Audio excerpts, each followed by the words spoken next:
Well, hey, welcome to the show before the show, where I check to make sure everything's working. I'm your host, Patrick Marlette, your local game guy with the local game co-host Will. Sup? Not much, dude. Excited for this build. This Friday, because I'm taking tennis lessons locally, and new tennis lessons where at Arthur Your Ashe, local tennis guy. local tennis guy. That's the other channel. I would. I actually would.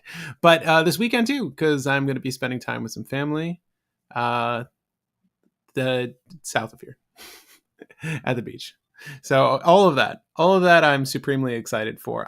But with that, I will be at the beach for like a week. So no streams or anything next week. The following week, we'll catch up. And by that point, we'll probably have all of Avatar, and they'll be on the next set. And we'll be playing catch up eternally. But how about you, Will? How you doing, man? I've been doing good. I had a crazy Monday, or at least a crazy end to my Monday, which I may say to you after stream. I may say during stream, but I don't usually go into work stories on stream just because I'm like, I don't want to do anything that could potentially drag my company into something that Oh they're like, God. we don't like the PR of that.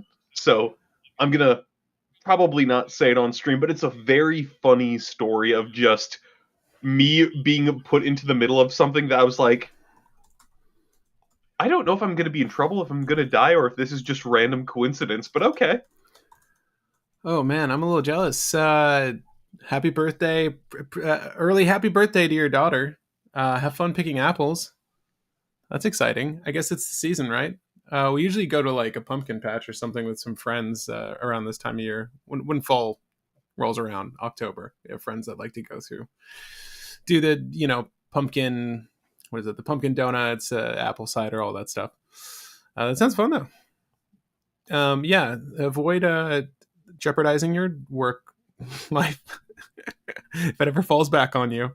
Um, I probably could say like what happened, but I'm like, I I'd rather just avoid any potential landmines. It has nothing to do with my work, but it's like my company may be like, we don't like that you said that online, and I'm just like, I'm just gonna avoid it. take it I'm down. just Take gonna it avoid it. down. Speaking of landmines, we got a real bombshell for you today. Will, have you seen MJ in the Iron Spider suit? It's so cool. No, I've seen Physic Ethereum Mechanic. Oh, yeah, it's nearly as cool. We'll look at the Omen Path card, I guess. Now we'll take a gander I at the I love the in-universe art on version. this Omen Path card. I'm not gonna lie, it's so good. This is a very easily marketable character right here. It's just an adorable little mech spider. Physic, yeah, he's definitely in Kaladesh, by the way. But yeah, I love the art.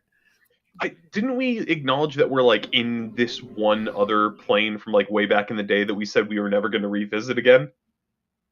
I can't Are remember. we There's somebody who at some point was like, "Yeah, no, we're in like Oz something," and I'm like, "Oh, in Omen Path, in the Omen Path version of the set? yeah." The Omen Path versions of the cards are from like one of the original Magic sets that they said we're never going to revisit Huh?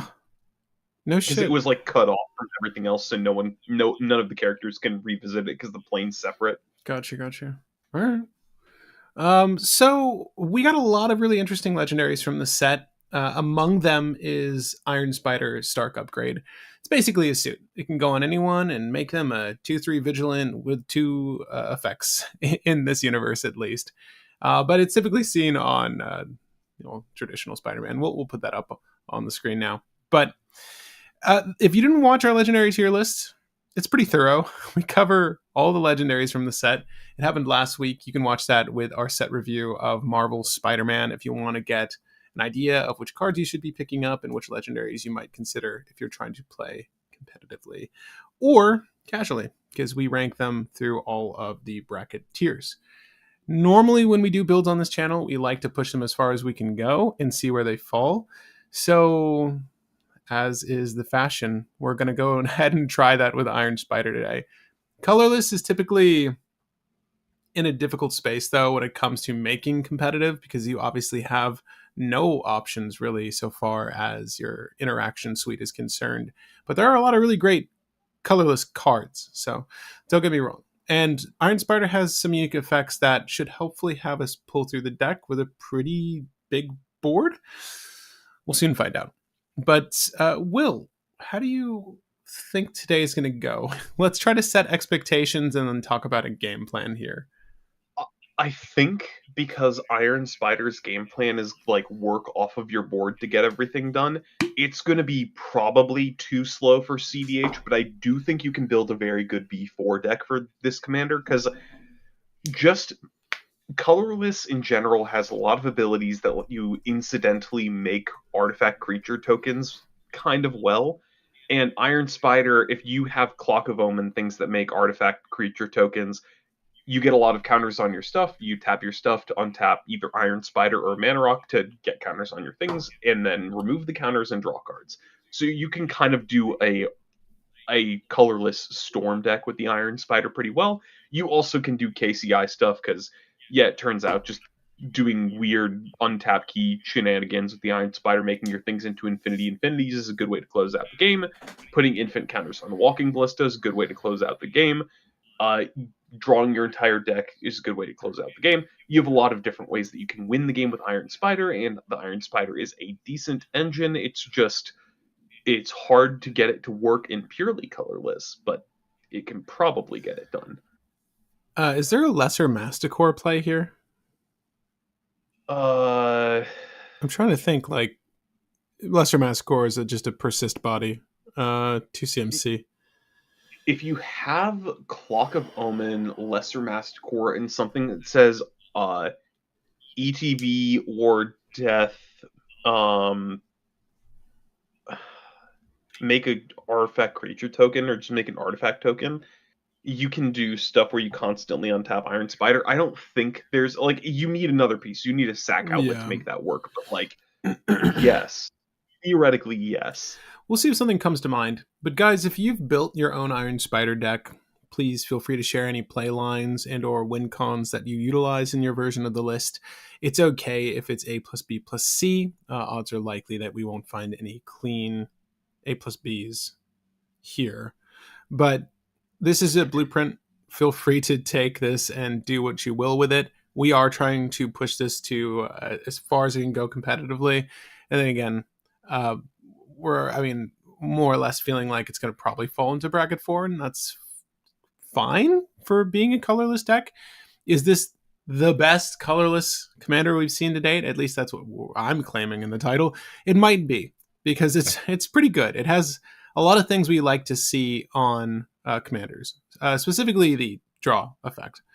But in this instance, the counter manipulation can work with some things. I think it's going to be a really interesting list, and potentially one of the more efficient colorless decks, because it doesn't take much to get the ball rolling here. It's really draw. It's draw is kind of the core mechanic here that I think is going to put this ahead of a lot of other lists. Once we have the list established, we'll go ahead and try to feel out a baseline for Goldfishing. See what we can do with the list within X amount of turns. We try to set expectations with these things, so we'll do that once we get the deck off the ground. This might be a good deck to build like the Japanese meta semi-blue archetype. I don't know what that is. Do you know what he's talking about? Japanese meta is like a slower, everybody kind of plays like they are blue and plays around blue kind of meta. Okay. It's like you remember, I think we saw the one Tashar deck, and it was like a pure KCI deck instead of a Tashar loop, and there was Oswald as well. I think the Oswald was like one ring backup KCI mainline. Gotcha. It was like Stacks. I think Oswald Stacks is like meta in Japan. I just need to move there, man. I would be a god among those people. But until then, the land base is from a separate list. We are going to be fixing that first. Guys, if you want to follow along with the list as we make it, it is in the description now. Feel free to make any suggestions as we go along. I think that we're going to start by adding some core cards that work with Iron Spider. That's a lie. Let's take out some of the land. Let's take out some of the lands we don't need.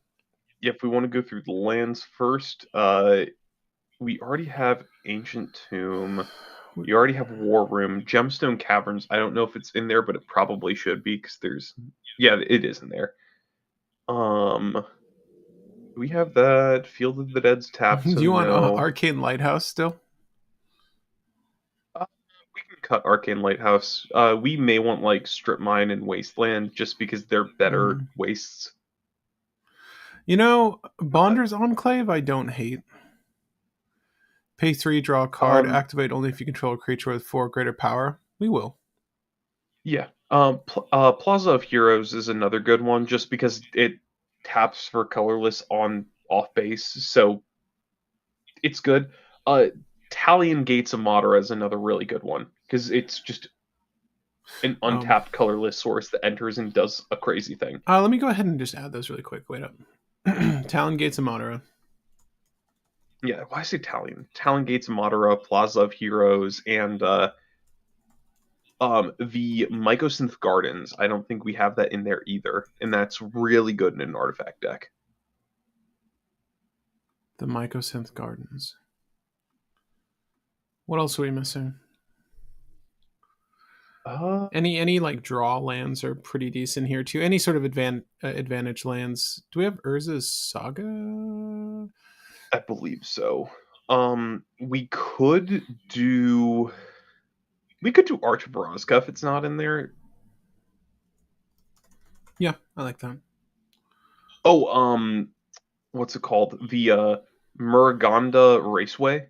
It's just it taps for colorless. If we have max speed, it taps for 2 instead. Oh, yeah, that's sick. You want Strip Mine and Wasteland? We can include them if we find other things. I think it's probably better to use other things, but those are definitely considerable options. Oh, I like the addition of Blast Zone. That's really good interaction. Isn't it in there? Am I crazy? I thought it was in there. No, it's not. Okay, then yeah, add Blast Zone. Agree. Sold. Sold. Thank you, Colors. Is Mage Ring Network in there? No. We should put it in. It's just an untapped source that can bank mana for later. Mage Ring Network. All right, how many lands do we have? A lot. We have a lot, sir. 40. The Urza lands. They're good enough just because they're untapped sources that can ramp us a lot later, especially since we have the one land that is all non-basic land types. We just find that Planar Nexus. If we find Planar Nexus, then all of them are active. Do we have Planar Nexus in this list? It isn't there. Okay. We can cut the Eldrazi stuff. How about Vesuva? Is Vesuva's It's tapped. we don't need Vesuva. It's tapped. It's a tap land. We can also cut Thespian Stage. I really don't think we need copying lands. No, not in this deck. Tomb the Spear Dragon, gain 1 life for each colorless. No. Unnecessary. Fomori Vault. Fomori Vault. Find an artifact, right? Yeah. We should add that. Whoops. Oh yeah, Fomori Vault's the thing that if you just have enough artifacts, you do the thing. The land that lets you cast things at instant speed is Emergence Zone. Emergence Zone. That's probably good. Is it good enough or good? I feel like we'll add it, and if we keep it, we keep it. If we take it out, we take it out. Because that's like the only thing that's going to let us have, I guess, interaction is making our shit instant speed. Actually, no, we don't need Emergence Zone. We're in colorless. We have all of the cards that say your entire deck has flash in it. We're an artifact deck. Irrelevant. Gaia Reach Sanitarium. If you want those, we'll play Liberator. Do you want Gaia Reach Sanitarium, sir? We can play Liberator. No, looting is somewhat irrelevant. Darksteel Citadel? It's indestructible. Yeah, it's an artifact. It's more the reason why, maybe, but I don't think we need it. Deserted Temple, untapped target land. You know, honestly, pretty good with some of these utilities. The only reason I think of cutting it is because I don't know if we can consistently find lands that tap for a good amount or have good tap effects. Doesn't Urza's Cave search for a land? Yes, but like, No, I eh. don't know. Ugin's Labyrinth. We cut Ugin's Labyrinth. Anything that says Ugin in it is cuttable just because they're it's kind of slow.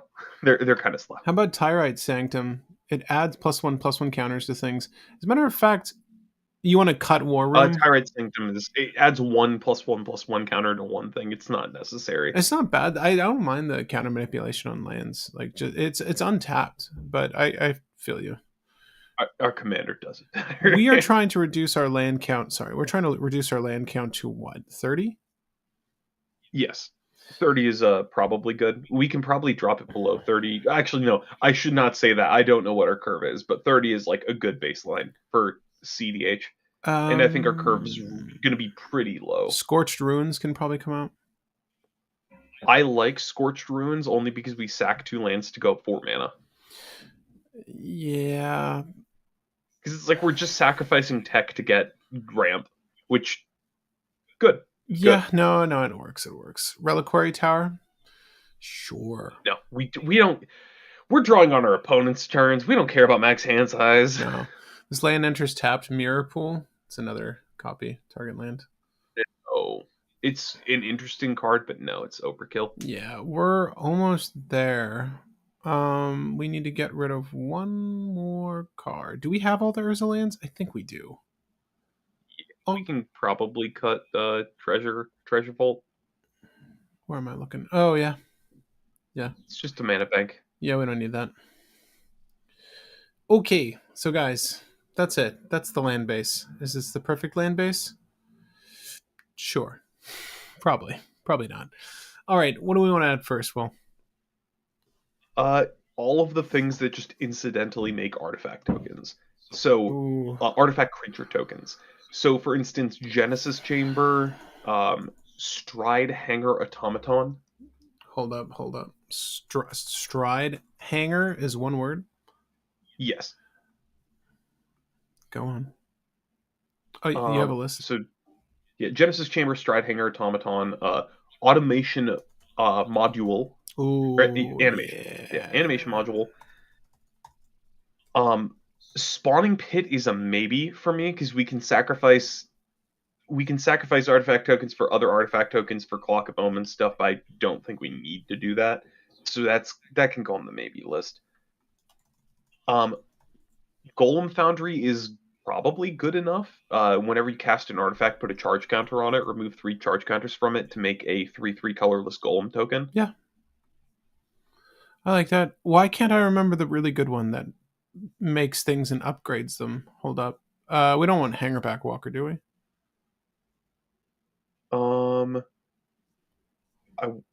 Maybe we can do low cost things because Hangerback Walker does stuff with counter manipulation. We can do Walking Ballista, Hangerback Walker, and Marketback Walker just as 3 good. I have counters. I do good things cards. Marketback Walker.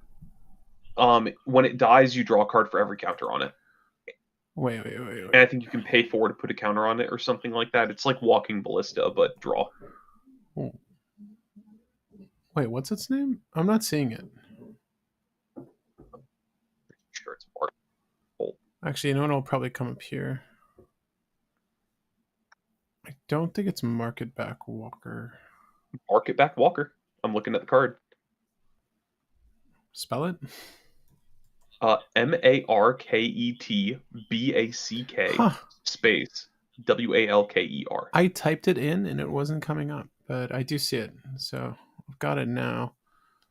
This is going to kill me. There's one of my favorite cards to fool with. Was it Animation Module? I think it's 1 CMC. Yeah. No, Retrofitter Foundry is my favorite. Yeah. You pay 2 and you make a 1/1 token, and then you pay less and less and you make more tokens. Yeah. No, I don't know if we're mana to use it, but we're KCI, so we could probably use it. Oh yeah, I want to use it. Quark Clan. Ironworks. Also, we could probably use Ashnod's Altar here. Yeah. Ashnod's Altar is more or less going to be the exact same effect. Yeah. We can also probably use Summoning Station, which I don't think I've ever actually wanted to use. Oh, but it doesn't make artifact creatures. It just makes colorless creatures. Nope. Because then it would go infinite. That's fair. It would go infinite if it did artifact creatures. Um, We can make black rogue creature tokens. we specifically want artifact creatures. Yeah, no. Whenever one or more +1/+1 counters are placed on a permanent you control, you may pay 1. If you do, create a colorless. Yeah, we put that in there already. Yep, boo, boo, boo, boo, Yeah, boo. honestly, I do think that that's it for good token No generators, or like at way. least artifact token No generators. way. That's so sad, dude. Baku Altar. Nope. That ain't gonna do it. Captain's Claws ain't gonna do it. I mean, to be fair, from here we can just use things that build into those token generators. So Genesis Chamber just cares about creatures entering. Stride Hanger just cares about tokens being made. Sorry, artifact tokens being made. Animation Module just cares about us activating our commander's effect. And then Retrofitter Foundry just cares about mana. So honestly, we just need to play artifact creatures, and then that makes everything keep going. Should we well, you want to put artifact creatures in the deck? Yeah, just all the generally good artifact creatures. Also, we can do vehicles too, right? Yes, I feel like vehicles are going to be less useful though. Whenever you cast an aura or equipment spell, put a 1/1 counter on Mr. Gutsy. When Gutsy dies, create X junk tokens where X is the number of +1/+1 counters on him. Uh, Checking out Mr. Gutsy as a 2 CMC body. hold on. Oh, I see. Mr. Gutsy dies. Don't hate it. Uh, I really don't hate it. I mean, yeah, it's impulse draw. It's impulse draw for every thing, for every counter on it. I like that. That's good. Yeah, that's good. That is a yes. That's good enough. We're looking at some really odd tech here, guys. Don't mind me. I'm really just looking into things that create tokens at this moment. I'm trying to go over the ones that make artifact creatures. Did you say spawning pit earlier? Did we put spawning pit? Spawning Pit was on my maybe list. Oh, yeah, that's right. That's right. Servo schematic enters are put into the graveyard. You make colorless tokens. Oh, really quick, Scrap Trawler, Mirror Retriever, Yeah. what is Junk Diver, and then Workshop Assistant? Mirror Retriever. Mirror Retriever. You're just trying to get all the bring back from grave effects. Yeah, like the KCI pile. Yeah, Junk Diver.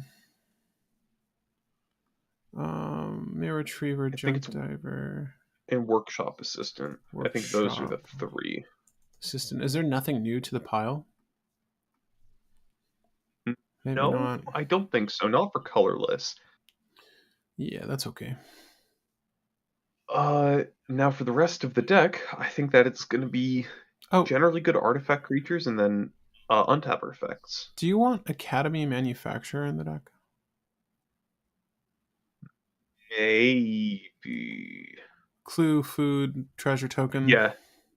I know what it does. I just don't know if it's good enough.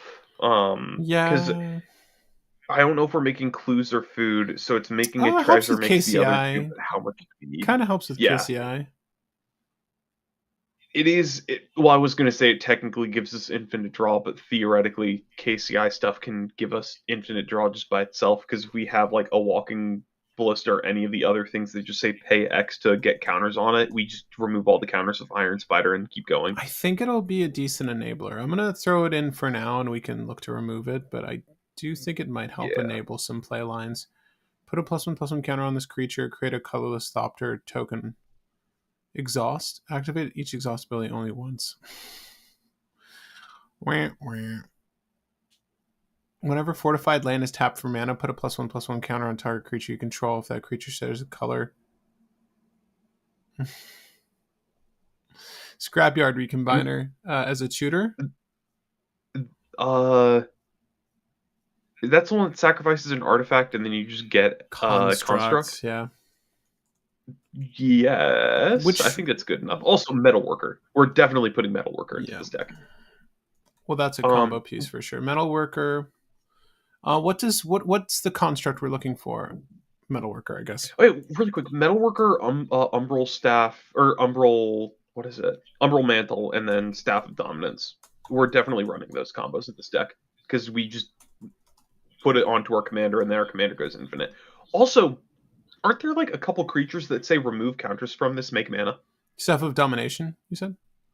Yeah, Staff of Domination. Aren't there cards that say remove counters to create mana? I think you're correct. I don't know if in colorless though. Workhorse, Crystalline Crawler, and Oh, the Cryptolid?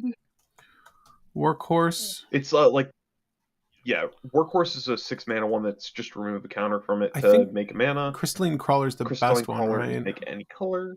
Yeah. What's the last one? There's another one. I think it's Cryptolid, which is a double X, remove a counter from it, and then make two Oh, colorless that you can then use for activated abilities. Cryptolith. Give me 1 second. Cryptic Trilobite. Yes, that's it. Spend this mana only for activated abilities. Which works for pretty much whatever we want to do, because either the untap thing for our commander or for our commander's draw effect. No, that works. That works pretty well, actually. Also, Memnite and Ornithopter are good. I didn't add any of the those little bodies. Hold up. I like the ones that are just actually they stick. So specifically Memnite and Ornithopter. None of the other ones. Oh, I guess yeah, we can do Phyrexian Walker and Shield Sphere as well. I just don't want the ones that are like pay X to have them enter because I want them to survive so they can get more counters. Phyrexian Walker. Shield Sphere is fine as well. Trilobite is not an artifact. Wait, really? That I think it? they are right. I believe that, but I hate that. Why is it not? Useless. Yeah, too bad. Iron Spider only works with artifacts and Artifact vehicles. creatures. Well, I That's mean, hold up. it, No, it's shitty. We can like make it an artifact, but that's such work. we're not doing that. We're not No, jumping through extra no, hoops. no, no, no. I do still like having the other two remove counters make mana guys because they're just good Thank you in for general. bringing that up, by the way. Thank you for bringing that up. You brought up Godolpho Forge Master. I do like Forge Master. I did not. I brought up the Scrapyard Recombiner. Oh, I thought you said Forge Master at some point. But only because Recombiner is good. Forge Master is good Cold because Growth. Forge Master is just another tutor. Cold Growth of Forge Master.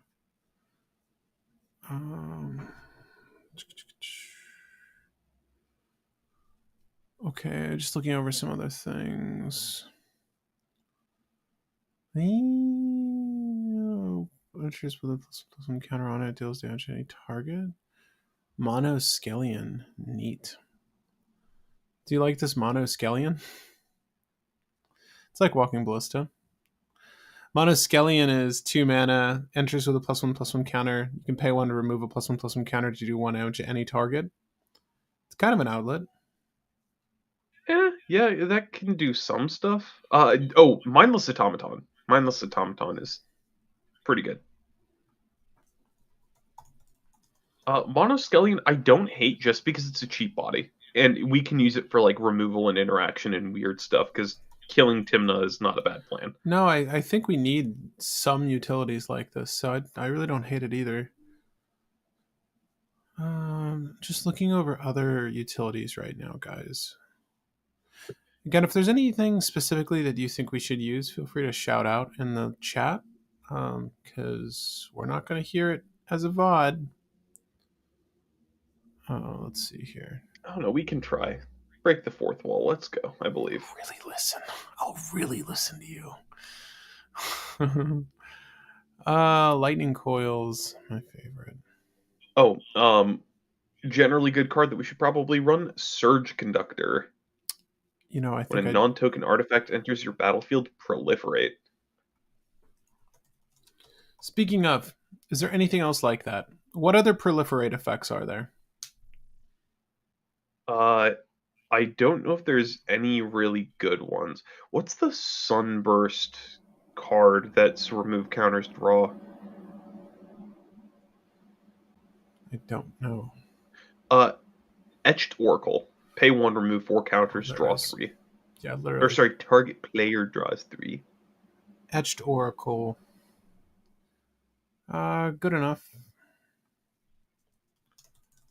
Oh, we do have another thing that can. No, that's not really good. I was gonna say another thing can make artifact tokens, but Are it we doesn't. adding anything that creates color, like treasures, or Etched Oracle might not work that well.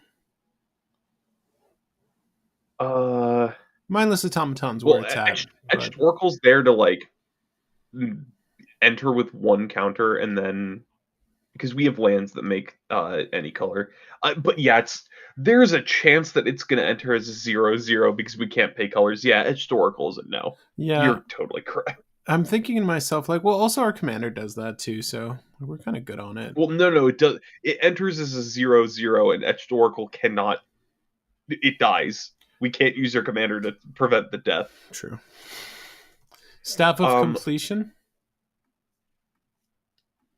It's the no, pay because we don't life. have infinite life. I know that we can proliferate off Staff of Completion, but I don't hate it. I don't think we need infinite life. I think it should hopefully get the ball rolling for us to get to where we need to go. Are we doing any sort of yeah. Triskelion line? Um, +1/+1 deals 1 damage to any target. I mean, if we do something to make infinite counters, Triskelion does get there. But if we make infinite counters, we draw our deck and we have Walking Ballista. So like, That's we better. should get there anyways. That's better. Yeah. Yeah. Also, if we just have like Crashing Drawbridge and Lightning Greaves in our deck, that's also just another win con because they just give everything haste. By the way, the Staff of Completion. I like that option. Thank you, because I know I was asking for proliferate. So let me look at this with you guys.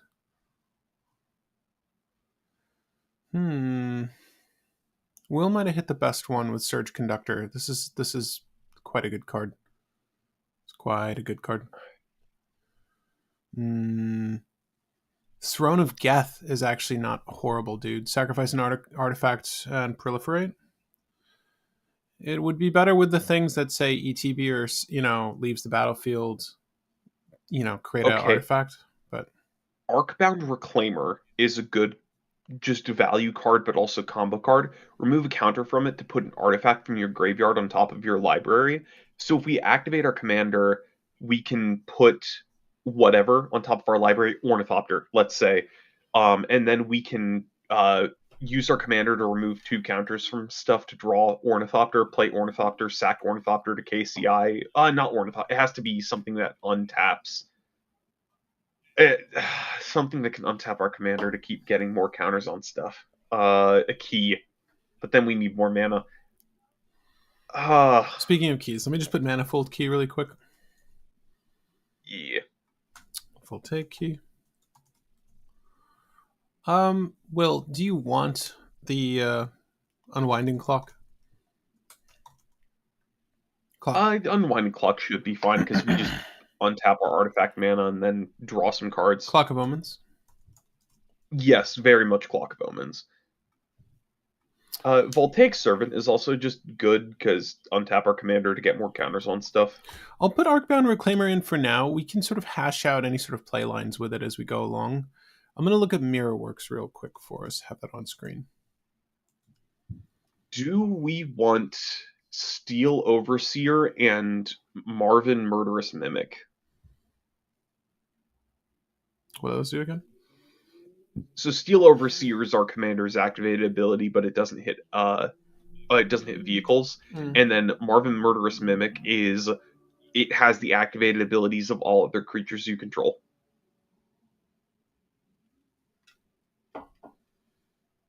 So it's just more copies of our commander. Marvin can theoretically do stuff with like Pilipala to go infinite, but it's just another Ooh. copy of our commander. Sorry. I like the one that's a copy of our commander. What's its name again? So there's Steel Overseer, which just says tap, put a +1/+1 counter on each artifact creature you control, and Marvin Murderous Mimic, which says I have all activated abilities of creatures you control. I like that. I was also thinking, what if we had Agatha's Soul Cauldron? That's a combo card, yeah. That's a pretty good one. Because it just requires that they have a +1/+1 counter, right? Yeah. Um, So everything just has all the abilities, and then if we have remove counters, that theoretically just kind of goes infinite. yeah, that's So if really we, good. That's good setup with any of the self-sacrificing things.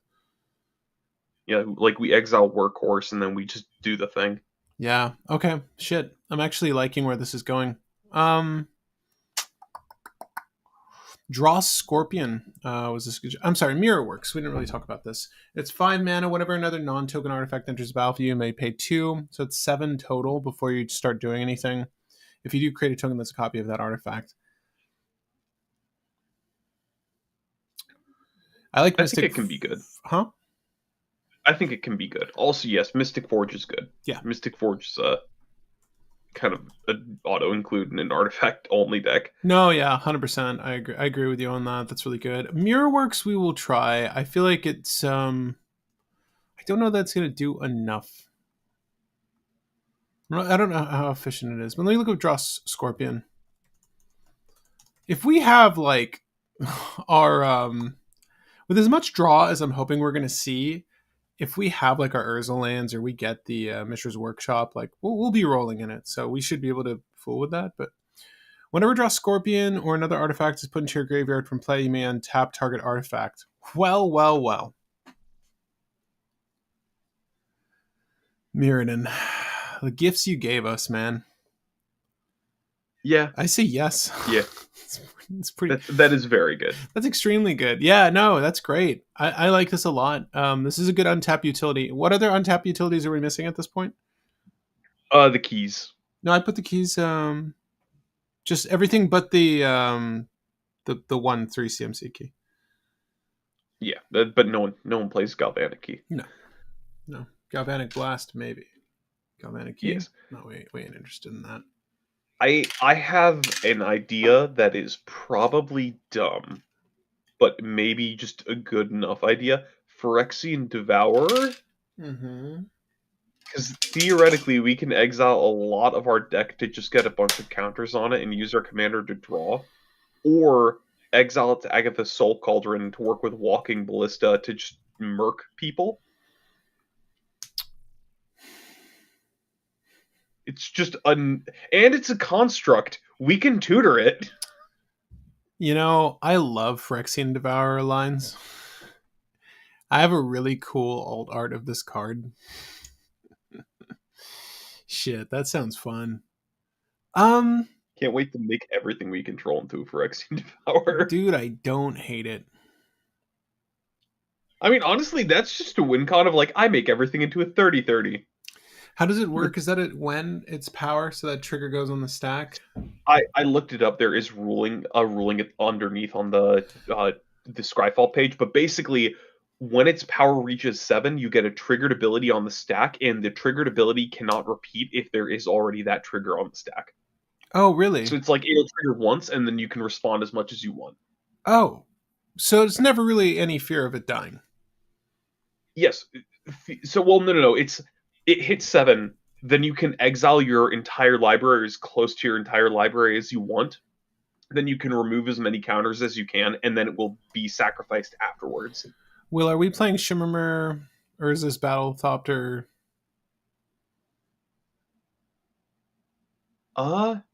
Is this? I mean, with Unwinding Clock, sure. There's the Oh, there's another colorless something one. Echo. It's the freaking Cicada.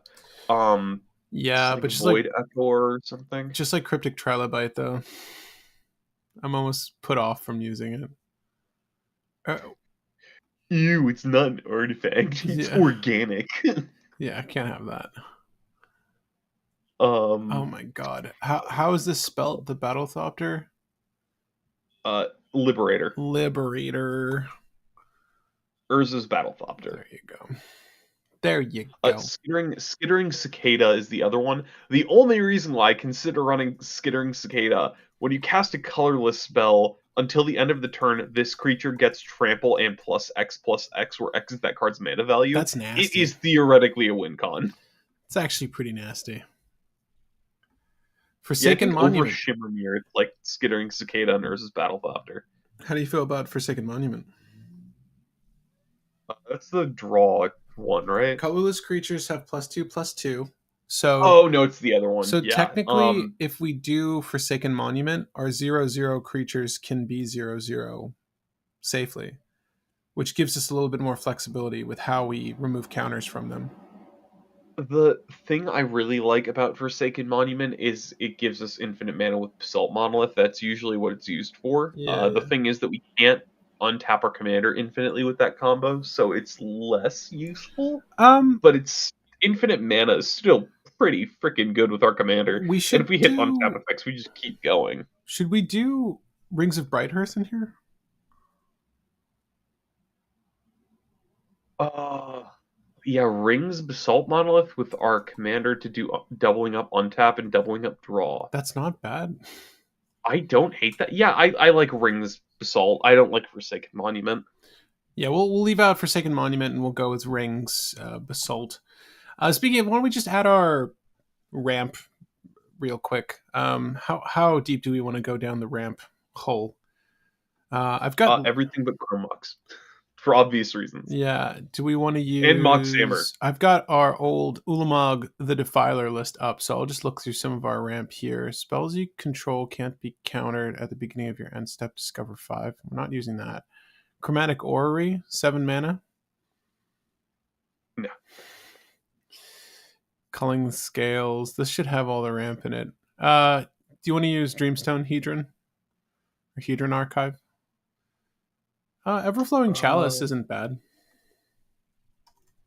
I think anything that's 3 or less is good. We also should use cost reducers. What are the colorless reducers we should be incorporating? I can find those pretty quickly, actually. Oh, do we want Expedition Map? No. There's no specific land you really want. The specific land I would really want is Mishra's Workshop, but I don't know if that's even worth tutoring. It's fine. It costs less to cast in colorless. Our best options are Foundry Inspector, Ugin the Ineffable, Oh yeah. Cloud Key. Yeah, Cloud Key's good. We might be able to get away with Helm of Awakening. I'm good with that for now. Karn Legacy Reforged. Can't remember what that one does. Oh, Is that the one that makes tokens? Makes artifact tokens? Power and toughness is equal to the mana value greatest mana value among artifacts you control, so 5/5 to start. At the beginning of your upkeep, add a generic for each artifact you control. This mana can't be spent to cast non-artifact spells. Till end of turn, you don't lose mana as steps and phases end. Do you want to use Thran Dynamo?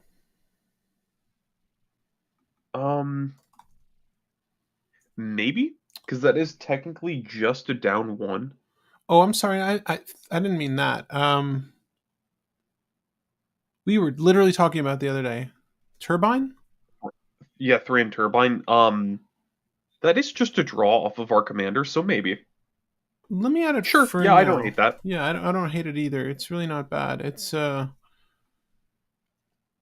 actually really good. You can't spend this mana to cast spells. That's fine. We want to use it for activated abilities. Yeah, I see what you're saying. Sensei's Divining Top plus Mystic Forge with cost reducers combo. Agreed. Yeah, we should just be running that. We have Mystic Forge in the deck already, so we just need the top. Completely ignore Mystic Forge as well. Sensei's Divining Top cost reducer with one of our things that makes artifact tokens. Sensei's Divining Top usually incidentally triggers them and then lets us keep going. Either with Proliferate or with actually making tokens. So Sensei's Top is good. Oh, I like Sensei's this is Top. a favorite of mine. I do love Semblance Anvil. Yeah, Yeah, we can use. Semblance. Good. Yeah, we can use this. I think in this deck it's quite good. So we'll incorporate Semblance Anvil. Do we have enough constructs that we can get away with Urza's Incubator? Probably not. I don't think so. Is this a deck that can use? Well, wait up. Is this a deck? Nope, can't use it. Definitely can't use it. What rocks am I missing? I've put the Mana Vault, the Grim Monolith, the Soul Ring, the Mox Diamond, Chrome. No, not Chrome Mox. Mox Not Chrome Opal. Mox. Mox Specifically Opal. not Amber or Chrome. Mox Opal. Mox Opal. Yeah, Mox Opal's good. Mind Stone is pretty good as well. Sure. Isn't there a new 2 CMC rock we should be considering? No, I think we were fine.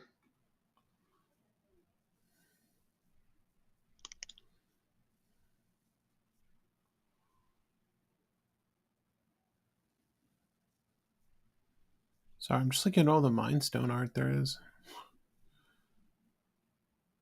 Very beloved card. Yeah. Joyer's Familiar is another cost reducer, but it's 4. I like it. It's good enough. With the amount of artifacts we have, it should be like near mana neutral the turn we play it. Joyer's Fam. Joyra fam. What's up, fam? Yeah. We'll use the familiar. Well, we've What's got. up, danger? Hmm? What's up, danger? We've got. We have 10 slots left, or more like 7. Do you want to add any interaction? We can do Null Elemental Blast, Warping Whale. Do we want Ratchet Bomb? No. Well, are there any new colorless spells I'm missing? I'll do colorless instant and sorcery. Curious to see if there's anything new. Oh, we want the new Tezzeret. Oh shoot! Cruel Captain. Oh, also the One Ring.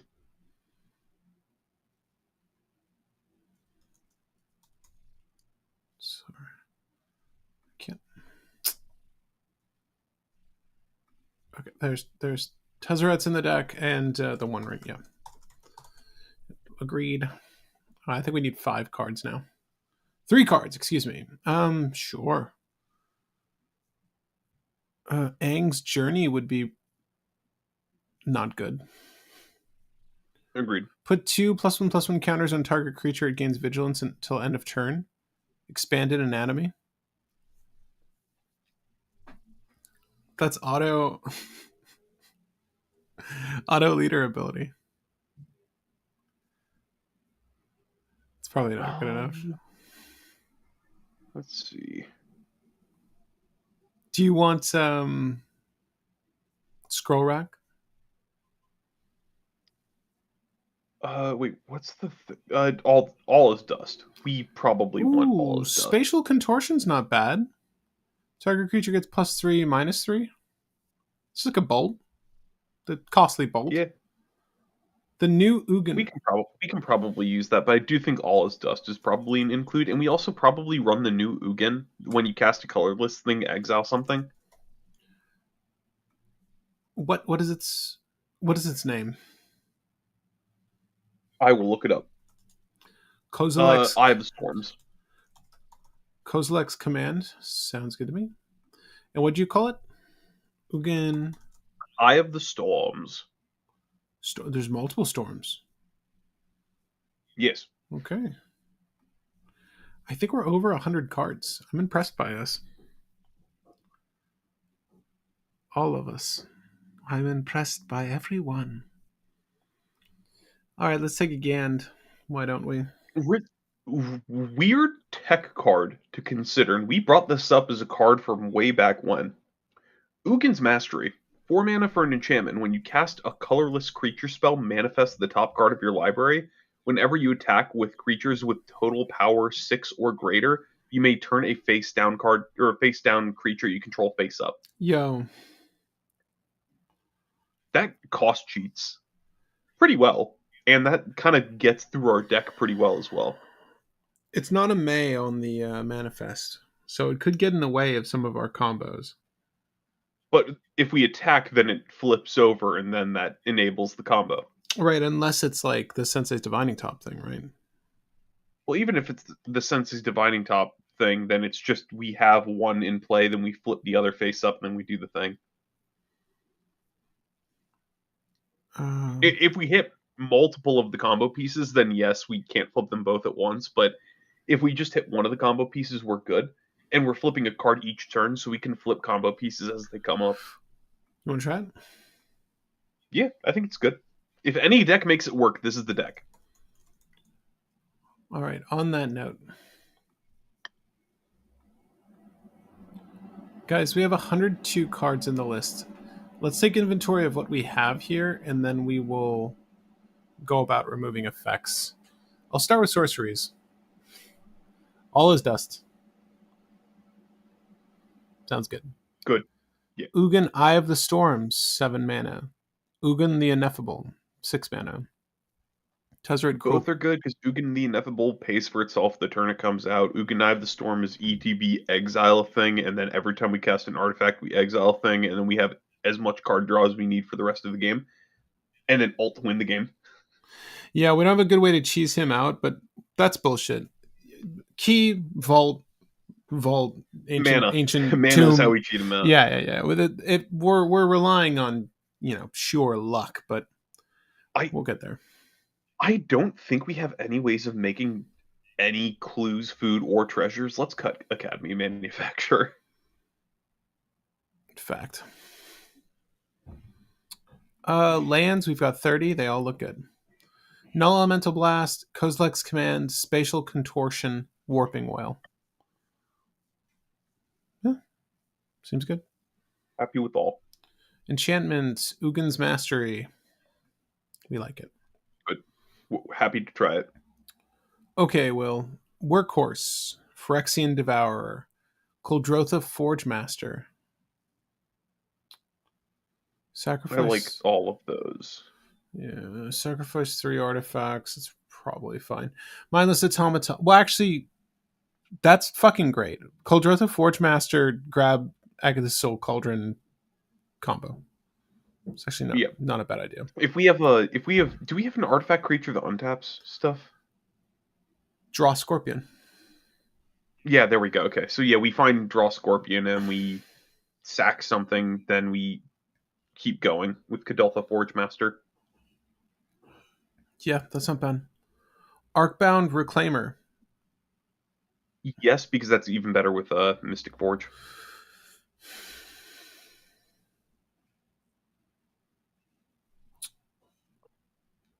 Pure artifacts, we can probably cut like maybe a key. Do we? Maybe like a mana rock. No. Do we need both? Do we need Mirrorworks? I don't. I feel like if we have a creature in play, we just want one of them usually. What's the reasoning for the 0 cost creatures? They just enter and then they immediately get counters on with our commander, so they're just useful to give us draw early. Yeah, I think they're mostly like totems where we just want to pile things on top of them. Yeah, and they also help with some KCI lines. Like if we're doing the Ashnod's Altar KCI line instead of actual KCI, we want them. I think Mirrorworks is a little too costly. I don't disagree there. Yeah. All right, let's give this a crack. With our other costly things, we have like an actual game plan for them. Mirrorworks is the only one that's in there because it's cool. Or like it's in there because we think it can do stuff, but we don't know exactly what it does. All right, well, we're getting the 98% casual warning, but that's okay. We'll try to make this work. So guys, that's Iron Spider so far. Obviously, if there's anything we're missing so far as colorless tech is concerned, let us know. We're going to work through the play lines as we go along here. What do you think is a reasonable turn for this deck to enact a combo or potentially win. Metalworker, yeah, Metalworker can go infinite with the Clock of Omens. Oh, we also probably want Lightning Greaves in the deck. Oh, damn it. Well, let's find one more cut. We'll find one more cut. But let's discuss what we're expecting for this list and by what turn we want to continue play testing to see if we can't get there.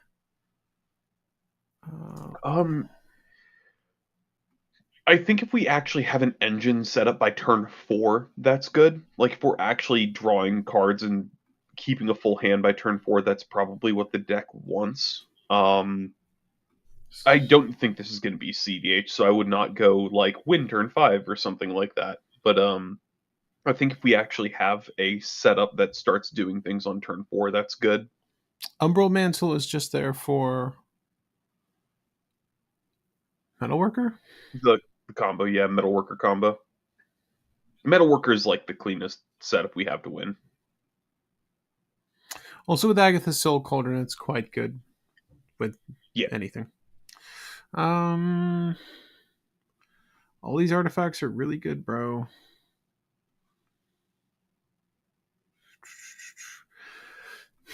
Maybe Retrofitter Foundry or Staff of Completion. Yeah, I still like Staff of Completion, dude.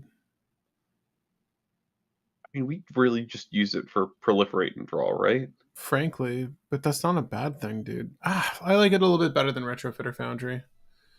Okay. Yeah. I mean, we could get rid of any one of these creatures too, but we're valuing our creatures more highly because we need them to do the thing. Yeah. All right. Let's try to get up to turn 4 and see where we're at. Like Will was saying, I don't know that we're gonna be able to win on the spot, but let's see what kind of hand we start with. Can I keep this no lander? Probably not. Only half joking. It's really good. If we pull the land, motherfucker, Mishra's Workshop off the top. This is a really good hand with Mishra's Workshop. Wait up. Let's go for it. I'm sorry. Wait, I don't know if you guys can see this. I did take the first draw. I just wanted to know, right? So we've got Manifold Key, Grim Monolith, Ashnod's Altar, Workshop Assistant, Lightning Greaves, Spatial Contortion, Skittering Cicada. So yes, we can turn 1 Iron Spider. I almost want to turn 1 Mishra's Workshop, Grim Monolith, Manifold Key. Just push it all out. Hold up. Yeah. So yeah, we're gonna go Mishra's Workshop, tap for 3. Just remember you can't cast anything other than artifacts. That's chill. We'll do the Manifold Key Grim Monolith. I will tap Grim Monolith for 3. I will use 1 generic floating to untap Grim Monolith. I will tap Grim Monolith again. We've got 5. I will cast our Iron Spider, and I will cast our Lightning Greaves and go to attach. I think that's the plan. Yeah. It's pretty damn good. It's vigilant. I might as well hit something and then move to next turn. That's an amazing top deck. I was wondering, I'm like, I kind of just want to like play test to see what life is like if we just start with Mishra's Workshop. It's pretty good. Really quick, do we want to do that differently? Because Mishra's Workshop can't pay for the key, right? It's only to cast artifact spells. No, I did this accurately. I cast Grim Monolith. Yeah, like, no, you did the setup accurately. It's just for the next turn, we can't untap Grim Monolith with Mishra's. No, we cannot. But that's fine, I think, because we can. What can we do instead? It's just instead of doing Iron Spider, we can do like just Lightning Greaves and the next turn do it, I think. Because if we have Lightning Greaves in play, it's basically the same. It's just 1 less counter on our commander, but it's safer. I'm trying to think if there wasn't a way to incorporate Ashnod's Altar into that, to where we could have just had the mana generated from that. Honestly, I'm fine with this, Will. Like, I'm fine with this.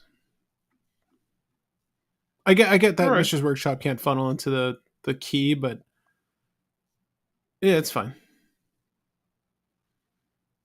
Next turn. Yeah, that's cool. So we've got Shield Sphere.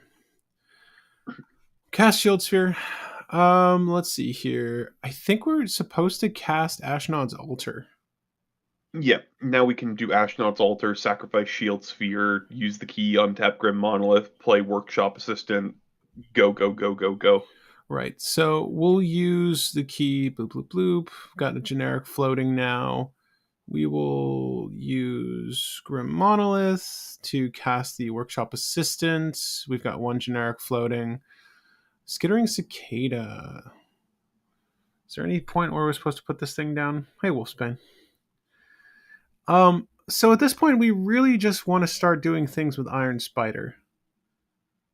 How do we want to do this? I don't think we're supposed to bring Shield Sphere back or anything at this moment. We've got a generic floating though from the Ashnod's Altar. We could just attack with Iron Spider and then go ahead and put a 1/1 counter on each creature we control. If we wanted. We could technically sacrifice Workshop Assistant, play Skittering Cicada, play Shield Sphere. Yeah. And that might be the better way of going about it. Yeah, just so we have more +1/+1 counters across our board, and then off turn we can remove the +1/+1 counters to. Yeah, let's just do that. Let's do that. I'll sacrifice Workshop Assistant then. We'll go back up to 3. We'll grab the Shield Sphere. I'll cast Skittering Cicada. I'll cast Shield Sphere. We can wait to put the +1/+1 counters or whatever. It's fine. What do you think of Japan's cEDH meta? Low interaction, uncounterable value with creature combos. Well, something like this might have a chance there. Maybe. It's Japan's meta is, I mean, like, it's good at playing around blue. They made a very good, like, anti-blue meta. I dig that. What's funny is we can use Ashnod's Altar off turn to cast Spatial Contortion. That's kind of cool.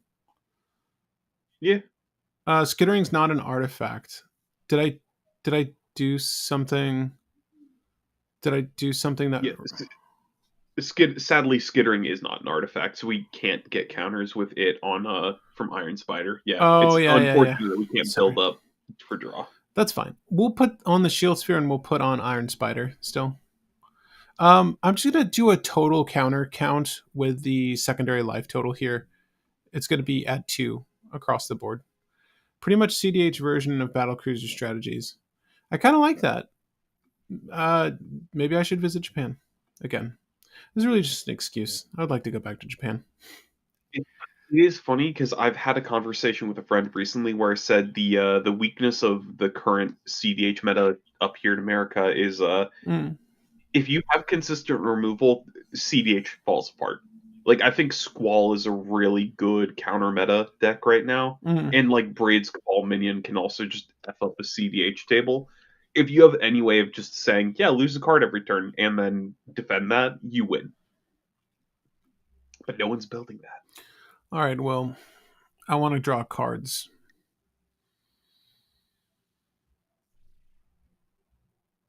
You may cast colorless spells as though they had flash. Well, we pulled Ugin's Mastery, so we have like a little bit of impulse draw here. Too bad those creatures we create aren't artifact creatures. Yeah, I think we sack Skittering Cicada to Ashnod's Altar, untap with key, tap or key untap Grim Monolith. We have 4 mana. We can tap the Iron Spider and remove counters from Shield Sphere to draw a card with Iron Spider. We have 2 mana left. Yeah. And then we can Or is this see tower? what we do from there. Or is this tower? First additional It's a land play at least. Yeah. That makes our lives significantly easier. Yeah, we'll play that for turn. We have 2 mana left. I mean, we could sack the Shield Sphere, but that's a dumb idea, I think. I mean, right now, yeah, our game plan is just punching with Iron Spider. Yeah, Punch. let's just yeah punch. This time around, we're going to go ahead and punch, and then we'll, before damage, we'll put the +1/+1 counters just to punch a little bit harder. Shield Sphere is a wall, so it's errata to have defender. Yeah, that's fine. That's fine. But we do get to punch for 3/4 on Iron Spider. All Yeah. right, with that, I think we pass. No, no, Iron Spider's punching for like 5, 5, 6. I already drew the card though off of it. You remove the counters from Shield Sphere. It only Iron had the. Spider put Oh, it only had a. it had well, I guess during combat or after combat is when we draw with a Shield Sphere. Is what I was trying to say. It's we activate Iron Spider and then remove the 2 counters from Shield Sphere to draw. Oh. You know what? I didn't. I didn't draw. Okay, so I only removed the counters that were there when we generated 4 mana. I didn't. Hold up.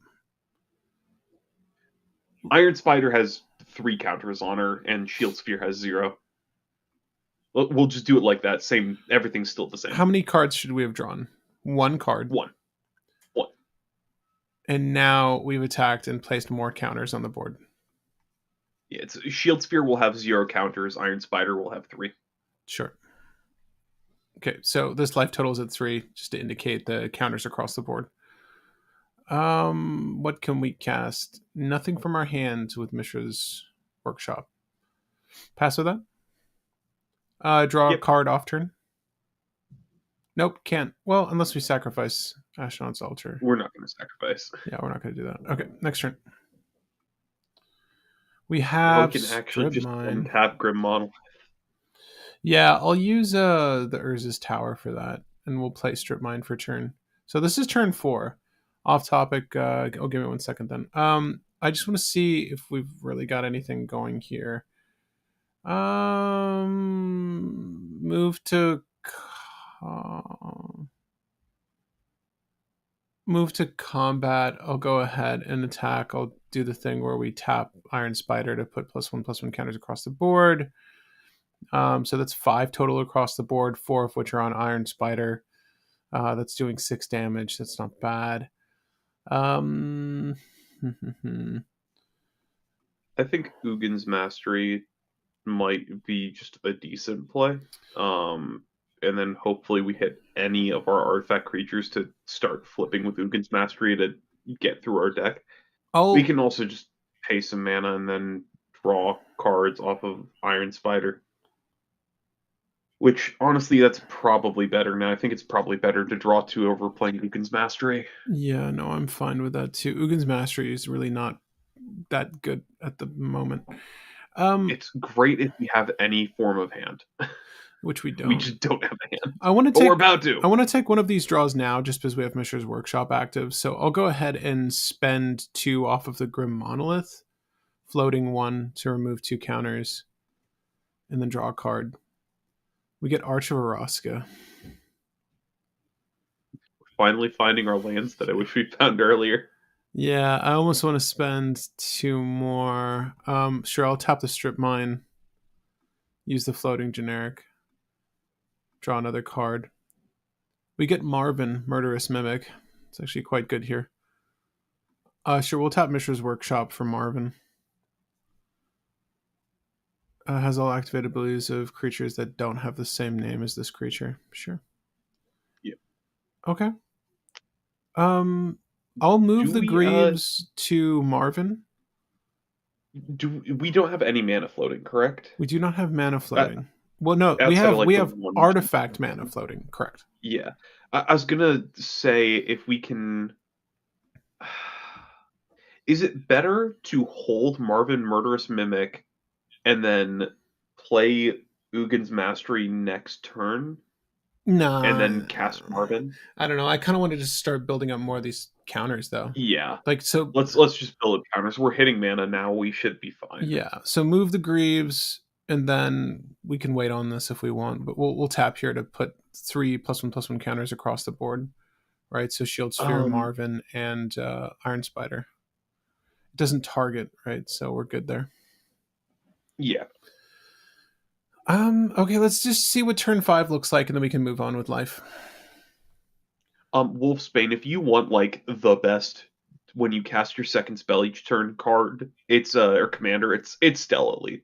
Stellarly is when you cast your second each turn, you impulse draw. If you cast 3 or more, you can copy a spell every turn, and Stellarly has a million infinite combos. If you want to be super hardcore competitive, Stellarly is like the way to build that. If you want to build it casually, you can still do that with Stellarly because ignoring all the like the blue wisp effects, they just say untap a creature, draw a card. You can just copy really good effects so that you don't get punished for wanting to play more than 2 cards a turn. So I think Stella Lee is honestly the better way to go about the flurry decks. So I'd go for that. I like that. I recommend that. So I top decked animation module. Ugin's Mastery is still just looming in my hands, but I don't see when or where I put it down necessarily. Well, animation module should allow us to kind of storm off because we can pay mana to make 1/1s in multiplier board very quickly. Do we try to put down Ugin's Mastery first or just ignore it? Wait, are we infinite? Between Marvin and Iron Spider? Between animation module and Ashnod's Altar. That's a lot of mana. We're not infinite. That's not infinite, but that's going to be a decent amount of mana. When one or I more think it's counters are placed on a permanent you control. So we can do that for every permanent that gets a counter, correct? yes. So That's it's going to be quite a 3 lot. initially and then 6 afterwards. So I'll just use Mishra's Workshop to put animation module into play. We're floating 2 artifact mana. Yeah. Let's go ahead and use Iron Spider to place +1/+1 counters on these 3, which will generate. Yep, yep. I'm sorry, what type of token is it? It's a servo? Yeah. It shouldn't matter. It's a 1/1 artifact. That's all we need to know. Yeah, sure. So we've placed 3 counters, which generates Yeah. 3 servos provided we pay 1 mana for each. Yeah, and if we want, we could pay 1 to make 1 servo, then sacrifice that servo to pay for the other 2. Yeah, we can do that in sequence. So, well, I mean, we also have the Manifold Keygrim Monolith line here, so I'm trying to see what's the easiest I way. like keeping Manifold Key to untap Iron Spider to make more servos. I do too. Let's use Arch of Araska for the first servo. I'll sacrifice that servo to generate the 2 mana necessary for the other 2. Cool. That's good. And now we'll do the same thing again, but with Marvin this time. 1, 2, 3, 4, 5. So we spread 5 counters across the board, and we are going to generate 3 more. Sorry, 5 more. It doesn't matter if they're non-token, right, or anything like that. It just says permanent. Wow. Okay, so let's sacrifice. How do we want to do this? If we just sacrifice, do we want to sacrifice 2 servos? No. We just sacrifice servos without counters on them to keep going if we want to. And we just keep stacking counters on things so that we can sacrifice servos later to pay into Iron Spider to draw cards. Yeah. Hold up. We're supposed to get 5 of these suckers. I'm just trying to sequence this right. Yeah. So we'll just generically pay for the first one, I guess. Have you missed playing KCI, Patrick, where you have to sequence everything in the Yeah. dumbest way possible? Seriously. None of these servos have counters on them yet. Well, that's not only true. one is the No. the one on the No, there's 2. left. The 2 servos that are on the field have +1/+1 counters. Yeah. That's how we're getting the 5. Okay. I hate this. Okay, we'll do Urza's. We'll do Strip Mine to pay for 1. Boop. And then we can sacrifice that fresh one for 2 mana. We'll pay for 2 more. And then we'll sacrifice one of those to pay for the final one. Right. So we should have 6 servos in total. Oh my god. Hold up, Will. If we're sacrificing 2 servos, we should have 5 servos in total. We should have 5 servos in total. Correct. Yeah, because we have 2 from the original one, then we made 5 more and sacked 2 of them for 3 more for 5 in total. How many of the new servos have +1/+1 counters? None. 2 of the servos have +1/+1 counters, and then 3. The other 3 have none. 3 don't. Okay, we have. And then if we wanted, we could use the key to untap Iron Spider and then get some counters on the other servos. Of course. Urza's. Okay, so we're using Urza's tower to untap. Use the manifold key to untap just Iron Spider. Iron Spider is going to place +1/+1 counters on all 8 of these creatures. All right, and that's 8 instances for us to pay for animation module. We do need to sacrifice one of these servos, though, existing, to pay for any of these. So we'll do that. The ones without +1, well, they'll all have +1/+1 counters, but that doesn't matter. Okay, so we've got 2 mana to generate 8 of these suckers. So the first 2 will generate. We'll sack 1. Okay, I'm trying to get the math right, like on how many servos we should end up with.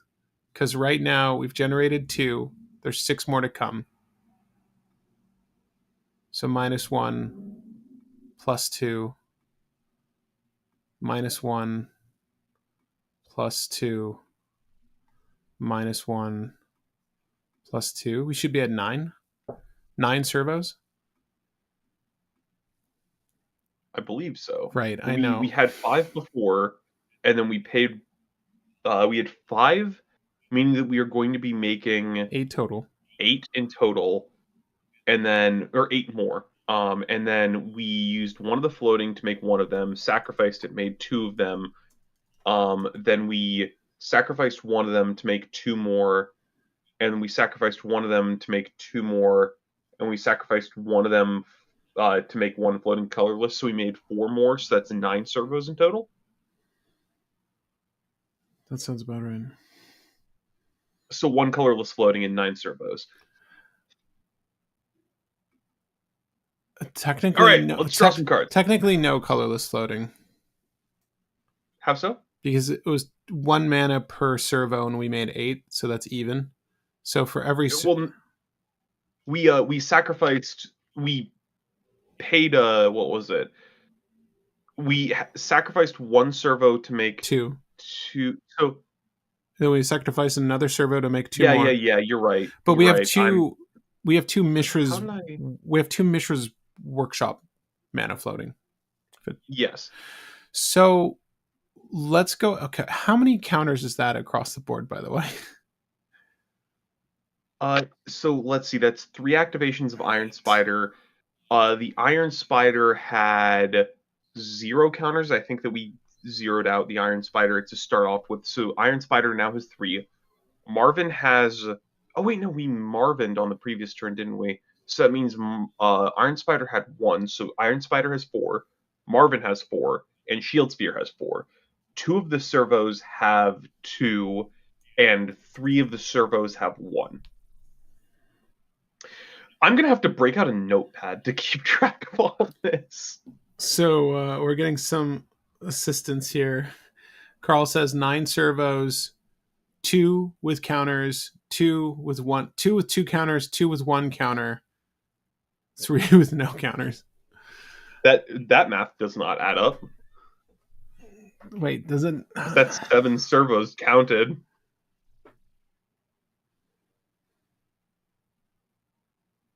Made 8, sacrificed some for. This is going to be the longest goldfish ever. I just want to know how many counters we ended up with, right? So we had 12 prior to going into this, but then we added 8. So we should just have 20. Let's just say we have 20 for the benefit of the doubt. Sure. if we were doing this in paper, this would be so much easier to keep track of. This is so much. I know, because you would have something to manipulate, like die. Okay, guys, let's start by sacrificing one of the servos to Yeah, remove. five with no counters. There we go. Yeah, that does math. Yeah, because we made three, but we had to sacrifice one of them to start paying the chain. So yes, that maths. I Um, just pulled Mox Opal. Play it. hold it, because we have something that cares about artifacts and things. Mm, We can play it later. you know, for a technically new mechanic in Flurry, there are only two legendaries with it. Hmm. Yeah, So we're down to 4 servos without tokens. We're going to sacrifice one more servo without tokens to generate 2 mana. We're going to remove 2 counters to draw a card. We get Warping Whale. We'll sacrifice another and remove 2 counters, draw another card. We have Genesis Chamber. Whenever a non-token creature enters, if yeah. We're gonna use that in a second, but not right now. yeah, no, not yet. We're going to sacrifice one more Mer servo. Servo, yeah. And we'll say we remove counters from like the servos first because we're gonna want to sack them anyways. Facts. Facts. To draw a card. Sensei's Divining Top.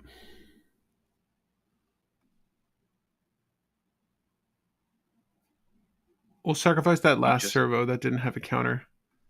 And we'll remove yeah. the remaining counters. We had 10 counters removed total to draw a card. We have Walking Ballista. Walking Ballista. Okay. I don't even know where to start here.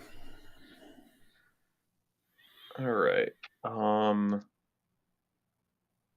We start with the Mirror Foundry thing to make it so when we play Ballista, we get more mana off of the Ashnod's altar. The By the way, this is turn 5. We theoretically could be winning the game right here. Yeah, no, it's not horrible. Genesis Chamber? Yeah, Genesis Chamber. That's yeah, not Mirror Foundry. Yeah, that's fine. Um, We'll sacrifice not the remember. servo to play the Genesis Chamber. Yeah, and we removed 10 counters from among things, and we had 2 servos with 2 servos with 4, and everything else on our board had 4 counters. So that's 4, 6. So we removed all the counters from Shield Sphere as well. Okay, so the servos and the So shield sphere are sackable. yeah, and the two legendaries have what's it called? They have all the counters. They have the 4 The counters. remaining split between them. Yeah. Well, I have 10 counters left in my count, my estimate. Are we down to 8? I think because we overestimated, but Well, I'll bring us down to 8. That's fine. So we get Gen Chamber. Um, I don't even know how to follow this up. Do we want to just play Walking Ballista into this? So, yeah. The question is, Walking Ballista for what? And the answer may be actually no. It's always X equals 1 on each, just because we can at worst sacrifice Walking Ballista, and it entering with a counter does trigger animation module, meaning that we can get more mana and keep doing things. yeah, so we'll do sacrifice another servo to create a Walking Ballista. Walking Ballista enters with a +1/+1 counter. We have 2 triggers on the stack. A non-token creature entered, and the animation module has its own trigger. So we'll do the one that doesn't cost anything. We'll create a Myrrh token. Myrrh. Myrrh. We will sack the mirror to pay for the animation module, floating one and making a servo. I'm sorry. And We that we we used Mishra's workshop mana that we've had floating this whole time. correct. Sorry. Yes. So we have one of these servos back, and we get the new one. We're going to sacrifice it, however, like Will was suggesting, floating 1 mana to generate another servo. Whew. Okay. I guess we go for top, right? It's either draws or top, one or the other. I think playing top and then sacrificing a servo to look at the top three and see what else we can do this turn is probably the best option. Yeah, I'm into that. We'll float one. We'll look at the top three. I'm just going to put them in my hand. We have Null Elemental Blast, Workhorse, and Basalt Monolith.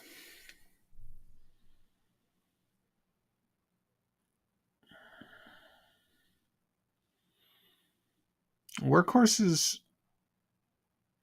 fine. Yeah, Workhorse does give the ability to Marvin, meaning we could remove counters from Marvin to make mana, but I don't think we actually care about that.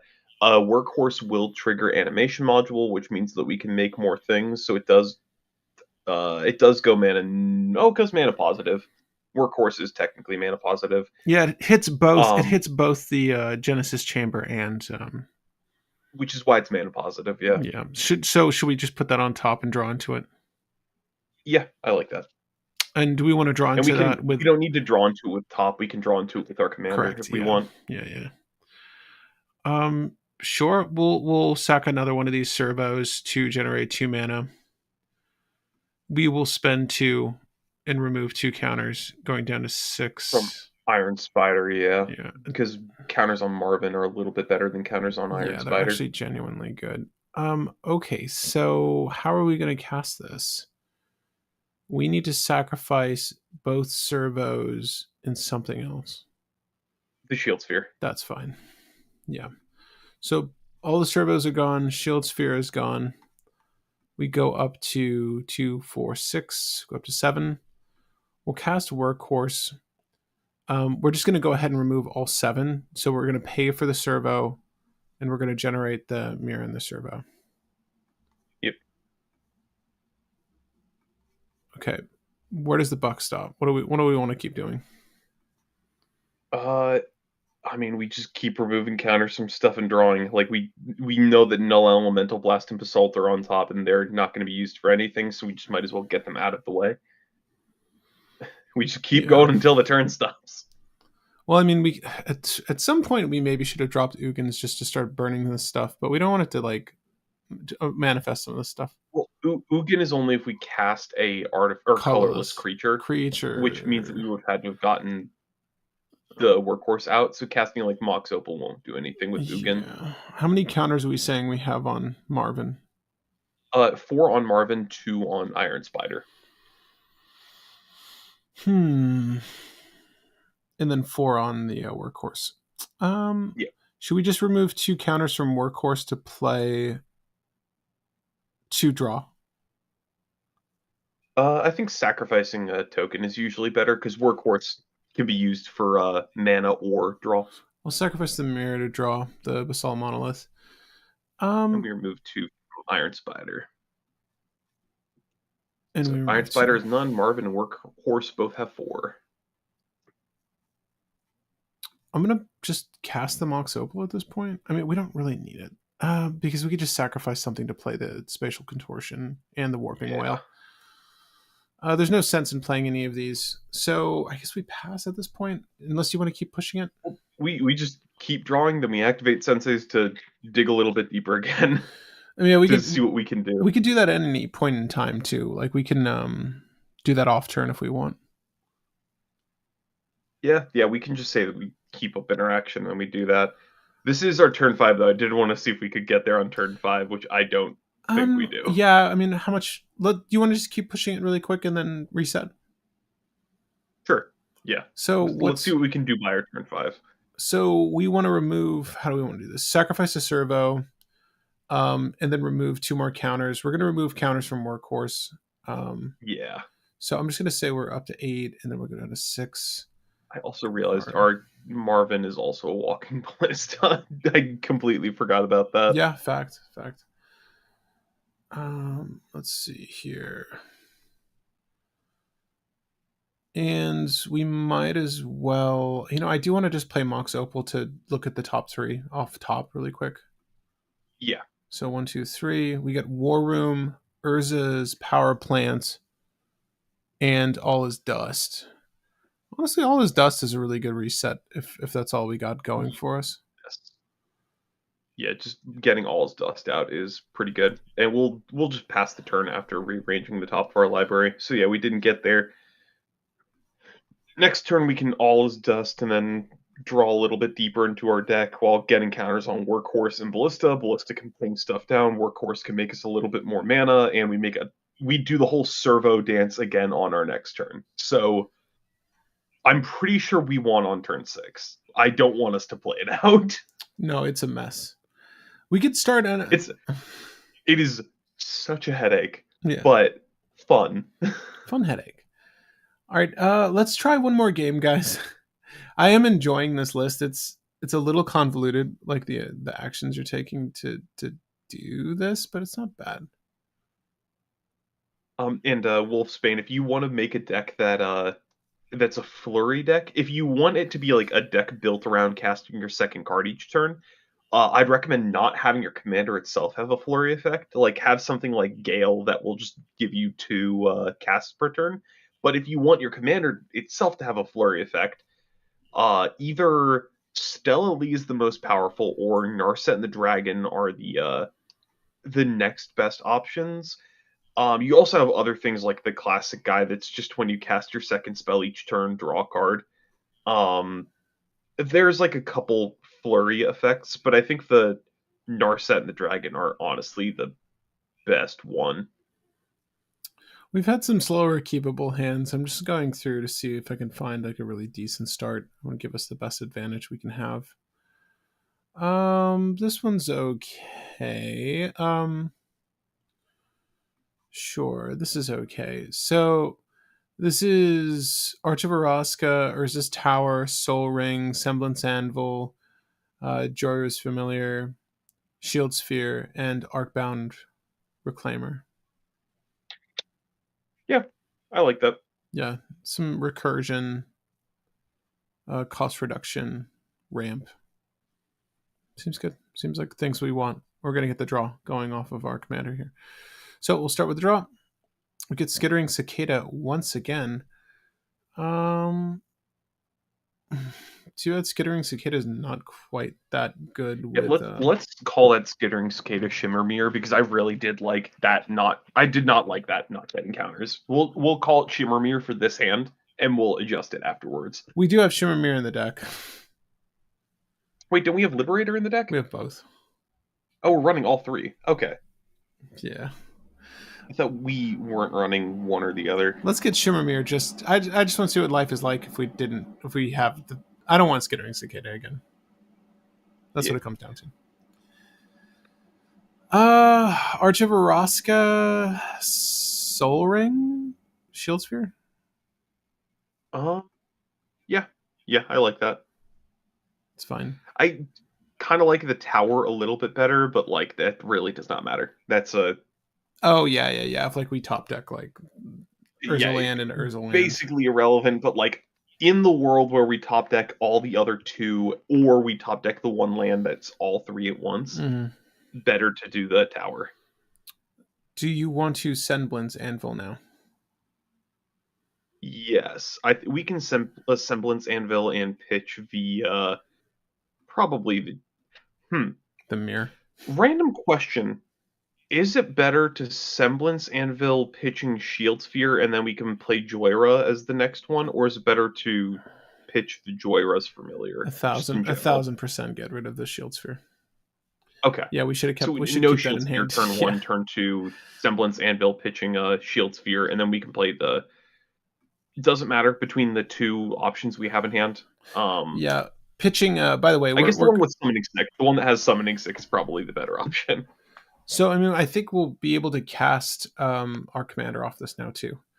But we'll do Semblance Anvil to start, and then Semblance Anvil gets rid of the Shield Sphere. And we play.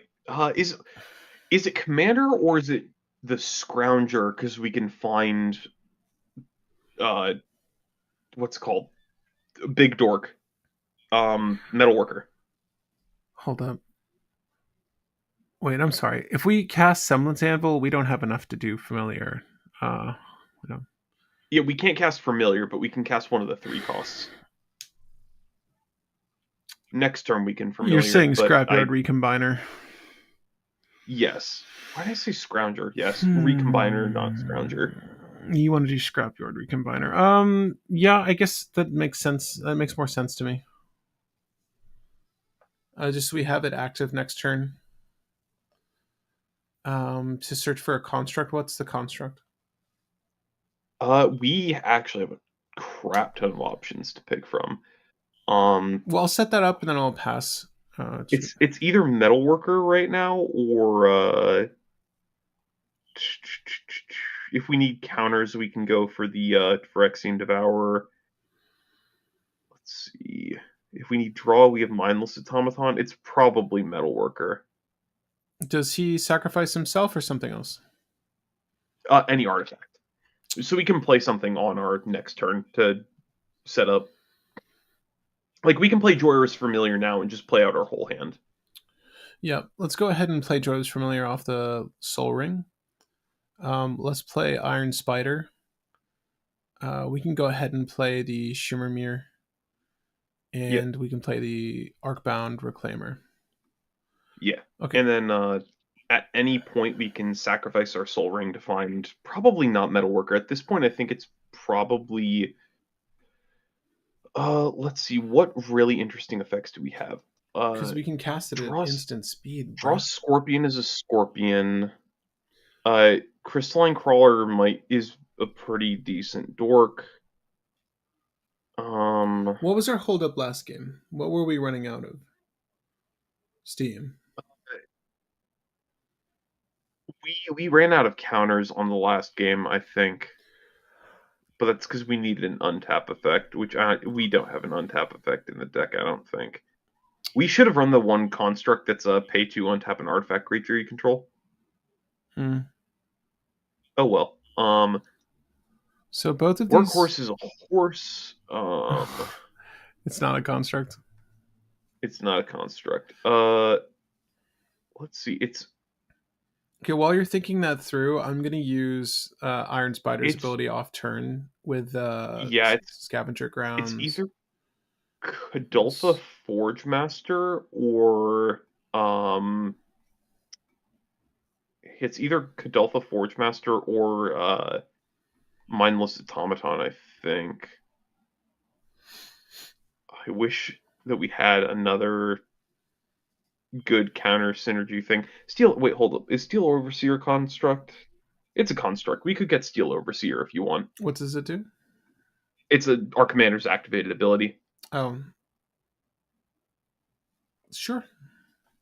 You can sacrifice the Soul Ring for that. It's either Kadolfa Forge Master to cheat in any artifact from our deck or Steel Overseer. Do you ever want to put... It's Kadolfa Forge Master. It is probably Kadolfa Forge Master here. Because, wait, hold on. How much mana do we have? So we paid 2 for Joyous Familiar off of Soul Ring. And we paid 1 for the, why do we have 2 tap lands? Because I removed the modular counters from Recombiner and Reclaimer to draw Warping Well. Oh, we did not want to do that. Because we wanted the mana to play the Kadolfa Forge Master from hand off of Scrapyard Recombiner to have it not have summoning sick on our next turn to combo sure, off. Sure. With Mirror Retreat, Shimmermere. Yeah. Sure, that's fine. You want to get rid of Soul Ring? Yeah. Actually, is it Soul Ring or is it like...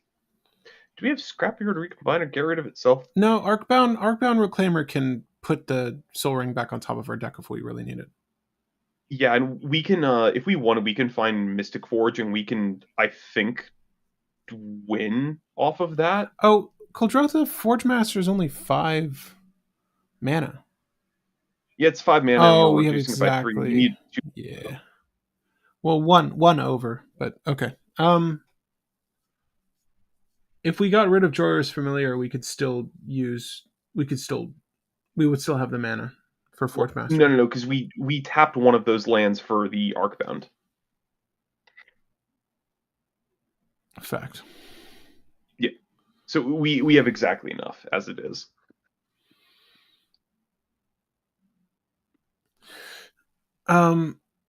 So Soul Ring. Yeah, so we have Kadoltha Forge Master in play, and now we can sacrifice things to get any artifact from, or then we move to our next turn, and if we want, we can put Soul Ring back on top if you want, or we can draw whatever. Um, I Um, don't really care for Soul Ring right now. I would rather like a random card, personally. And it's Manifold Key. yeah. Okay. Well, Manifold Key is really good with Cold Growth of Forge Master. Should we put counters on these suckers first?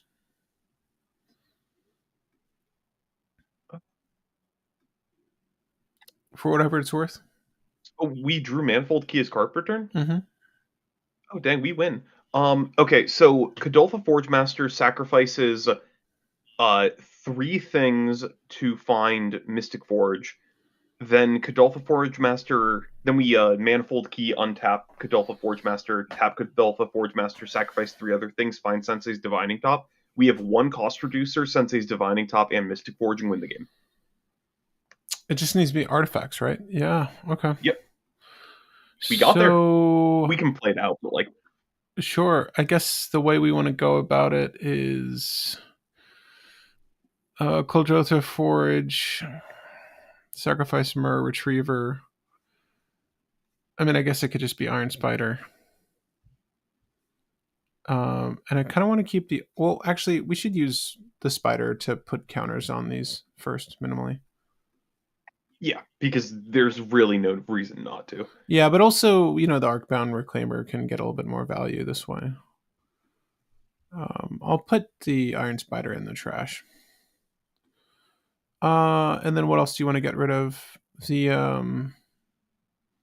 Anything but cost reducers. We just need like a cost reducer left. We can even sacrifice Kadoltha Forge Master or the key I'll get for the second one. I'll get rid of at least the we can get rid of the familiar, one of these. Let's get rid of the familiar here. We can keep the anvil. And then we can untap. So we've got what are we searching for first? Sensei's Divining Top or Mystic Forge? Sorry. Probably Mystic Forge first, because theoretically Mystic Forge also lets us play artifacts off the top that feed into Kadoltha Forge Master. Okay. Actually, we should. You know what? That's true. I guess we really don't need Scrapyard Recombiner at this point.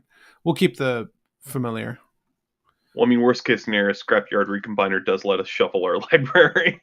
Yeah, it's okay. I guess we're trying to go for the win anyway, so we'll pay one. We got the win. Yeah, we'll pay one for the Mystic Forge. Look at the top card of your library anytime. Sure. The top card is Inventor's Fair. Neat. Pay one life. Exile the top card of your library.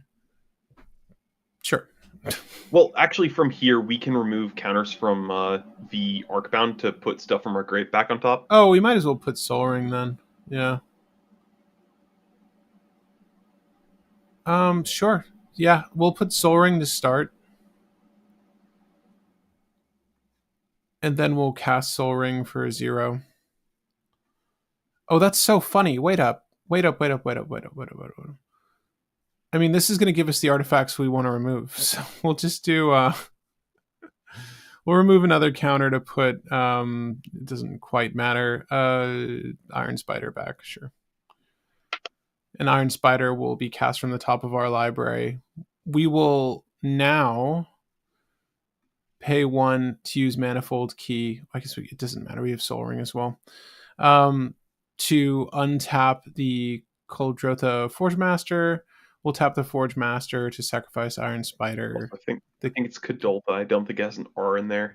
Coldotha, sure. We'll tap the Soul Ring for 2.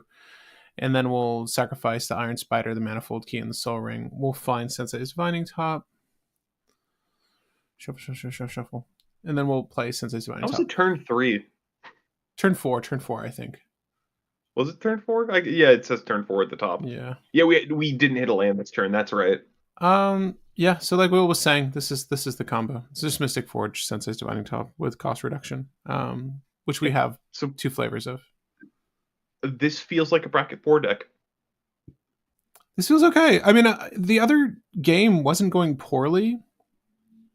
It was just slow and convoluted, but that doesn't make it bad. Yeah. Like this deck is really just if this deck was any color, it would be so dumb, so strong. Like if it had red, boom, it has Goblin Engineer, Gamble, anything to find those cards consistently. If it had blue, finds artifacts consistently. It just needed one color that let you find artifacts, and then this deck would have been easily bracket 5. But since you can't really, we don't really have that. It's bracket 4. Yeah, But it's so good, if this so deck had strong. blue, this deck would be incredible. Yeah. I like it. I like Arcbound Crusher plus animation module and Astronaut's Altar. Yeah, Arcbound Crusher is when an artifact enters, you put a counter on it. So it just keeps triggering animation module over and over and over and over again. So you just keep sacrificing with Astronaut's Altar to net mana. So infinite counters in Arcbound, infinite 1/1s, and infinite mana. Carl, it's going in. And we're getting rid of Yeah, Skittering Cicada. we can take out the Skitterer for Arcbound Crusher. Yeah, no, that's great. We want that. Thank you for bringing up that play line. Cicada, whatever it's called. Yeah, Skittering Cicada. Yeah, Skittering Cicada. Yeah, we don't need that. Get the right thing. I don't dislike it. I just don't think it's necessary. Yeah. Okay, so I would say that this is the finish list. It is in the description if you guys want to check it out. Good. Bracket 4. We could put it comfortably in bracket 4. I think we had it at bracket 4 in our tier list. I believe so, yes. Yeah, okay. Well, pretty spot on. I think that was a good win. Obviously could have gone better with like Lightning Greaves or something. I think some form of protection for Kuldotha would have been nice, but they would have countered any of those play lines. Flashing it in on end step before our turn is a pretty good protection. Fact. Also the simple fact that we had the guy that removes counters to recover shit from our graveyard. So even if it was countered, like even if an element was countered, we would be able to return it and just draw it next turn. Yeah, we were kind of in a safe space, really. Like, Arcbound Reclaimer, underrated card. Yeah, no, Reclaimer's great. I liked Reclaimer here. There's a couple of effects that we didn't really get to fool with, like Monoskellion. I'm kind of excited for. Marvin was great. I think Marvin makes a lot of sense for this deck. It's just a better version of the Steel Overseer, basically. Like, one thing that we also should probably include, because it's just a very good card and we can find it off of the scrapyard, Voltaic Construct, 4 mana for a 2/2 that says pay 2 mana untap target artifact creature. Yeah, goes infinite with both our commander and with Metalworker. We can find both this and Metalworker off of our scrapyard, or off of our scrapyard. So it sets up a pretty easy combo for us. Do you mind if I side? It's untap scrapyard. No, I like it a lot. I think I totally forgot that was a card, and I'm 100% with you. Do you mind if I take out Ugin's Mastery for it? Sure, yeah. It just felt Ugin's Mastery did not. We didn't get artifact creatures. Ugin's Mastery did not feel as good as I was hoping. Yeah, it was a little clunky I will say, when it came up. That's all. Voltaic Construct is part of the combo I had for a Sammy deck, which was getting out the Scrapyard Recombiner and then just chaining, sacking artifacts into getting Voltaic Servant and then something else and something else and something else and then winning the game. I can't remember what the whole line was, but it was some fun Sammy setup with constructs. So, thoughts and feelings on the deck? Definitely a solid bracket 4. It played basically how I thought it was going to play. Very solid kind of artifact storm deck. It felt like one of those good old-fashioned contraption decks where it's just things make things happen and other things and so on. It's a Root Goldberg machine, but it gets there. Dude, I really liked it. This was fun to construct, but moreover fun to play. Like, I could see playing this casually, even building something that's a little bit more toned down than this. If they made, or if we played that first game in paper, that turn would have been a lot faster and would have been way much less of a headache, and it would have actually been able to get played out pretty quickly. Because my usual issue with Rube Goldberg decks is you kind of keep going and then you need to keep making choices. This deck was relatively straightforward. The only choice you really need to make is which things are you removing the counters from, which isn't too hard to figure out. It's not that bad. No, I think it came together really well. It played extremely well. I like it. I think that's definitely he's got mechanical arms and they swing. I think that there's maybe room for one more haste enabler, but Either the Thousand Year Elixir or Swiftfoot Boots. I I say like the thousand. boots for protection. Thousand Year Elixir is Yeah, good for another untap. I almost say 1,000 year, just a little bit more because it would have helped us I think propel. both. I honestly think that we could get away with both and cut something else for it. Yeah, facts. Because there's room for like the redundancies that we want to include. Sorry, I'm showing off one of my favorite hero clicks, and specifically the experienced Batman. Those who know. The veteran was not. Veteran was not worth the extra points. Anyways, so it's just sitting on my table. We played D&D over the weekend. I treated my wife to a day of D&D. It was a 6-hour campaign. I had a dungeon master come over. There was 8 of us. It was a lot, but super super fun. I would highly recommend it to anyone. But it was a lot to consume, I think, for people that were novices all in one sitting. But like after the first hour, I think we all pretty much got the hang of it. But guys, that's Iron Spider. We're gonna make another list, probably Sandman, because I think that's the list that it's like Sandman and Electro are both like really high up there for me. But we've done Ouroboros, and I feel like it's gonna pilot similarly to that, where It's Sandman so is. funny. Hmm? I think all three of these decks are going to play basically the same, but in different flavors. Yeah, yeah. Sandman though, I think is going to be the best of the lot. I think Sandman's going to be the best of the lot. Sandman's definitely going to be the most fun one to like play and build because it's a Greenland deck that just is impossible to deal with because the commander just keeps coming back. Yeah. Oh, dude, look at this Attack on Titan looking bro over here. I actually never looked at the Omen Path version. Ah, even better. The Scouring Storm Soul. Got with a name like that. Who needs enemies? What is that? Sure. We'll probably do this next though, but it's going to be a week from now, a week out from now. But guys, thanks for joining us on this one. I enjoyed building this with you guys. Again, if there's anything we missed, feel free to let us know in the comments afterwards. We're always happy to modify these. We got a request to visit, like, I think Zuladoc actually. If you follow us on Instagram or TikTok, it's usually better to just comment here because I may or may not get back to you on another channel. But someone named Gavin mentioned our cEDH Zuladoc deck that they really liked. And they sent me their list. Yeah, it's a little bit easier to just contact us here if you ever want to talk to us about these decks, because I'm really bad about checking the Instagram. But I appreciate you contacting us that way. All right, any closing thoughts before we end this one, Will? Uh, First to Carl, yeah, Sandman is going to be more fun than Electro. Electro is definitely more powerful than Sandman because I think we went over this while we were doing the tier list. But Electro is literally just Bergy slash Herb Rask, except you can float mana to keep going and not have to worry.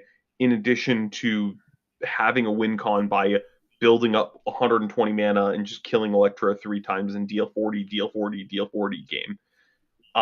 Electro is stupidly good, but it's basically just a slight improvement of 2 other commanders we've already had. Yeah. Sandman, however, is just fun and dumb. And we're into fun and dumb here. Indeed. And one thing I wanted to talk about, I talked about this with you right before stream, Patrick. I've been slightly dancing around this because I'm like, I didn't want to talk about it because it's something that's like, it could be political or bring up political stuff, but I'm just going to say it because we're adults here and I can say it in a way that's the most mundane thing that's not going to bring politics into our fun game channel. Streets of New Capenna and Murders at Karlov Manor. For those who don't know, there was a comment that somebody posted asking about this, so I'm bringing this up just to be as direct as possible. When Streets of New Capenna was coming out, they were designing it as a cops and robbers set. As we saw from the actual set, it was more of like a mafioso only set. The reason why that happened was as Streets of New Capenna was starting to come out, or when they're finalizing the designs for it, everything in 2020 happened. We had all the anti-cop stuff, all the BLM stuff that happened. Wizards of the Coast basically said it's risky to do anything that could show police in good light or show significant support for police. So to avoid a PR disaster on what they thought would be a PR disaster, they said we're going to pull the police stuff or the cop stuff from the Streets of New Capenna, and then they reuse the resources from Streets of New Capenna in Murders at Karlov Manor and just kind of reflavored the police as detectives for that set. Um, so that's the whole long and short of what happened with New MKM. Capenna and what happened with Murders at Karlov Manor. We've referenced this a lot, but I don't think we've ever actually had like the straight up, this is what happened, here's why that happened. We've gotten information where that was confirmed that that's what happened by insiders from Wizards of the Coast. I think in New Capenna, we were supposed to have gotten like more of, instead of just 5 tricolors, I think we were supposed to get like full Wooburg, where it's like the cops did the more like law and order color pairing of the 3 colors, and then the robbers did the more sinister color pairs. Mm. But I think we only got half of what we were supposed to get from that, and that's why Karlov Manor felt like it was a whole bunch of stuff that was thrown together, and it didn't feel as Karlov Manor-y, because even if you look at it, the entire atmosphere of that set did not feel like it took place on what's The plane. Karlov's plane. Yeah, I can't remember that plane, but it's I should know that. It does not feel like it takes place on that plane, and it's because it doesn't. It took place on New Capenna, but they reused the art, and said that it was on Karlov, in Karlov Manor. So that's the whole story behind that. Wanted to just say that because I know that we've danced around that a whole bunch, and now we can re-reference the end of this stream to just cover it. So yeah, that's what happened with Karlov Manor. That's what happened with Streets of New Capenna. That's why whenever we reference like Karlov Manor being an incomplete set, or sorry, Streets of New Capenna being an incomplete set, or Karlov Manor being like filler cards or not feeling like they fit, that's why. That's the whole sordid story of that. So now you guys know. I figured might as well not keep dancing around it because we're adults. We can acknowledge politics exists without getting into it. I'm not going to give my opinions on politics of what happened at the time. I'm just going to let you guys know what happened, and you could form your own opinions on that. And we can acknowledge that New Capenna and Karlov Manor were weird sets because stuff got flipped around. I did like Lazov wear faces though. There's some, I I loved Lazov from that set. Like that Lazov was the best Lazov I think we've ever had. yeah, which we built, and you can check out. It worked It stupidly well. it did work. Oh God, I hope we get Sandman to work stupidly well. And all right, guys, we'll see you not following week, but the next week after that. I'm pretty excited to build some more Spider-Man stuff, especially Sandman. Norman Osborn was fantastic. Check our deck tech on that as well. We'll see you on the next one. Bye bye. Bye bye, guys. Bye bye. Ciao. Ciao.